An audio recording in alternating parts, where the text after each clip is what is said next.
नमस्कार दोस्तों।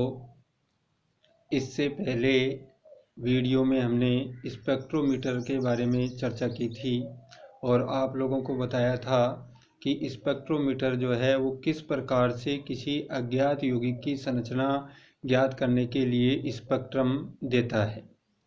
आज हम बात करते हैं अवशोषण के नियमों की और उसमें सबसे पहले है लैम्बर्ट लॉ। ये लैम्बर्ट नियम क्या है, इस पर हम चर्चा करते हैं। इस नियम के अनुसार जब किसी समांगी अवशोषण माध्यम से एक वर्णी प्रकाश का पुंज गुजारा जाता है तो अवशोषक माध्यम की मोटाई के साथ विकिरणों की तीव्रता में हुई कमी आपतित विकिरणों की तीव्रता के समानुपाती होती है।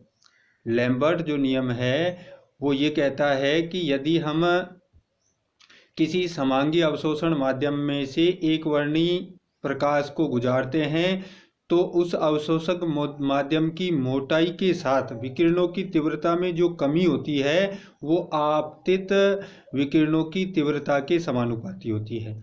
यदि हम ये मान लें कि आपतित विकिरण की तीव्रता I और अवशोषक माध्यम की dx मोटाई में से गुजरने पर तीव्रता में I कमी जो है di हो तो minus di/dx is proportional to I होता है लैम्बर्ट नियम के अनुसार। या हम यूँ कह सकते हैं minus di/dx is equal to KI या di/I बराबर माइनस KDX। पक्षांतर करने पर I को जो है बाईं तरफ और dx जो है उसको दाईं तरफ ले जाने पर ये समीकरण प्राप्त होता है। समीकरण 2 di/I is equal to minus KDX। यहाँ पर I जो है आपतित विकिरणों की तीव्रता है, di जो है सूक्ष्म मोटाई dx से गुजरने पर विकिरणों की तीव्रता में जो अनंत सूक्ष्म कमी आती है वो है K अवशोषण गुणांक है। जब x बराबर 0 होता है प्रारंभ में तो विकिरणों की तीव्रता I बराबर I0 होगी तथा x बराबर x होने पर I बराबर IT होगा। अतः जो समीकरण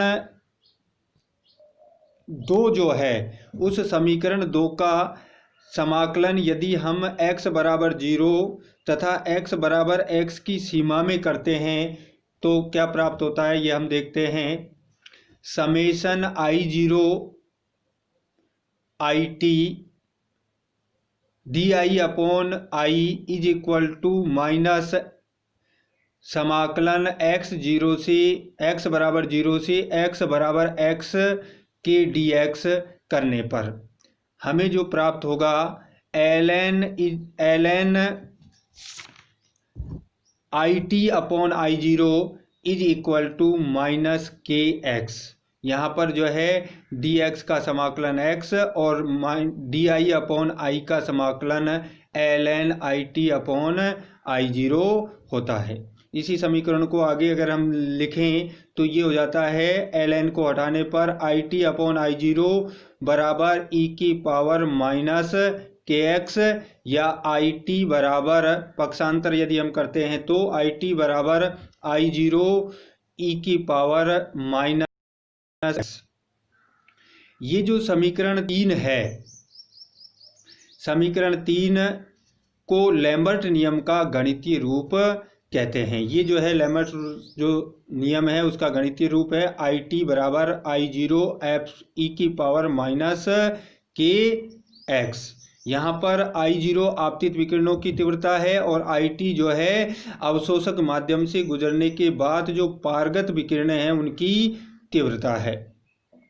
अब समीकरण जो 3 है उस समीकरण 3 से IT बराबर I0 e की पावर माइनस KX अथवा वापस यदि हम इसका जो है नेचुरल लॉग में लेते हैं तो यह आ जाएगा ln IT/I0 बराबर माइनस KX।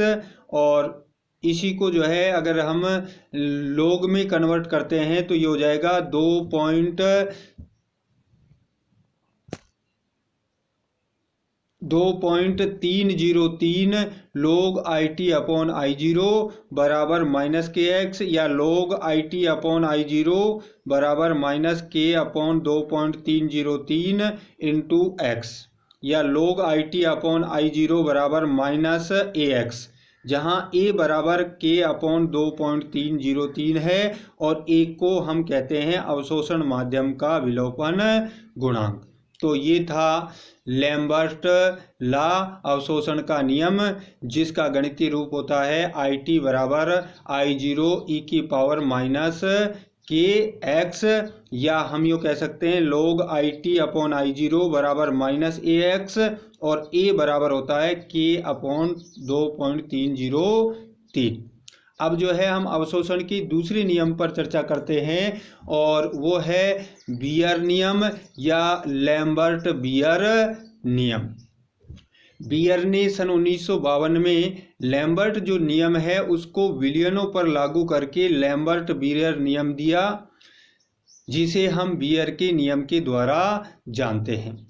इस नियम के अनुसार यदि किसी एक वर्णी प्रकाश के पुंज को किसी अवशोषक पदार्थ के विलयन में से गुजारा जाता है, तो अवशोषक विलयन में तय की गई दूरी के साथ विकिरणों की तीव्रता में हुई कमी आपतित विकिरणों की तीव्रता के साथ साथ विलयन की सांद्रता के भी समानुपाती होती है। तो जो लैम्बर्ट नियम और बियर नियम में जो है ये बेसिक अंतर है कि बियर नियम है वो विलयनों पर लागू किया गया, और उनके अनुसार जो है कि किसी एक वर्णी प्रकाश पुंज को यदि हम अवशोषक पदार्थ के विलयन में से गुजारते हैं तो अवशोषक विलयन में तय की गई दूरी के साथ तीव्रता में जो आई कमी है वो आपतित विकिरणों की तीव्रता के साथ साथ विलयन की सांद्रता के भी समानुपाती होती है। इसको यदि हम गणितीय रूप में लिखें तो ये हो जाएगा माइनस DI अपॉन DX, यानी कि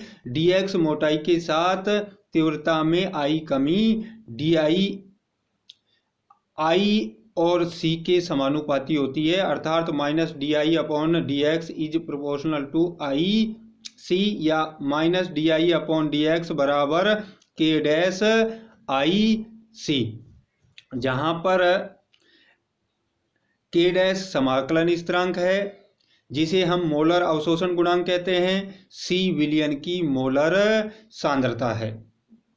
जब x बराबर 0 हो और I बराबर I0 होगा तथा x बराबर x हो तो I बराबर IT होगा।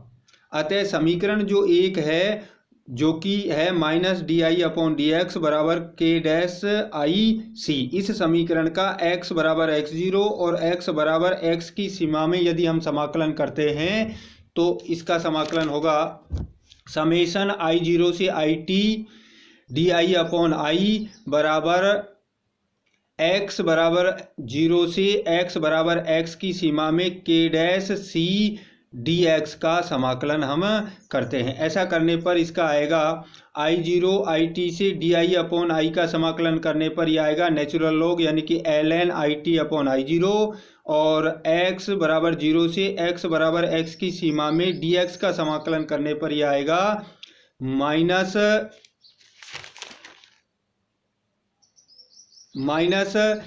dk dash cx।